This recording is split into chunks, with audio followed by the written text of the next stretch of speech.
What about fog? You mentioned fog. That I don't even know. How do you even do fog? So you mentioned Unreal. So the first version had fog. Yeah, it was a funny thing.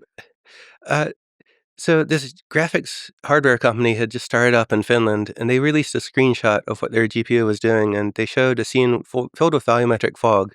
So you had a foggy room with some light sources in it, and when that happens in the real world, what you see are glows around the lights as the light brightens the fog around it. But the brightening of the fog diminishes over time because the fog absorbs some lighting, and so the further you get away from the light, uh, the more fall off there is. And, you have a bunch of colored lights overlapping together in a space like that. The effect is just absolutely magical. Like being out on a foggy light with street lamps above. It's something that's surreal and looked just beautiful. So it's like, oh my God, they figured out how to do real time volumetric fog. I have to figure it out myself.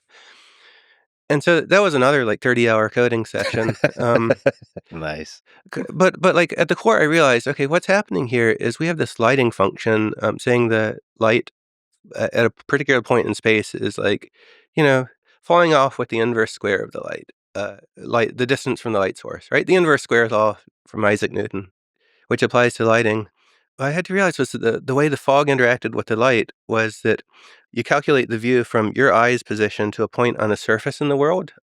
It's going through fog, and you're accumulating more and more light as a function of the amount of light illuminating the fog at that point in time. And so, well, you know, I'd studied that in mechanical engineering without even knowing it. That's the line integral.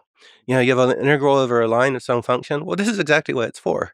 It's for accumulating the values of a function over a continuous space and time. And I did a bunch of math and realized that, oh wow, the integral. And then I looked in a reference book of all of the integrals, and thankfully people had solved them all. And I realized the integral of this transformed 1/r² is turns out to be solved by the arctangent of r.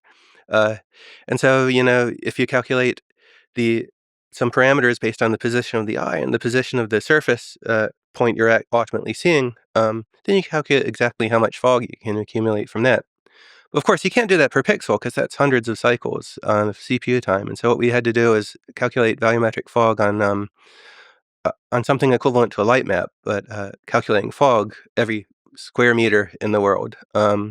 And so, we had enough performance for that. We built volumetric lighting and gave it to the artists, and they started building magically detailed levels with volumetric fog and in real time. And then, decades later, I was talking to one of the engineers who'd worked on that hardware and asked about their volumetric fog and told him how it inspired me uh, to figure out how to do it in real time myself. He was like, "Oh no, we cheated. We just rendered it out of 3D Studio Max." That's awesome. That is so awesome. That is so inspiring on so many levels. Yeah, that you saw that maybe it's possible, even if it was kind of smoke and mirrors, uh, and then you actually made it happen.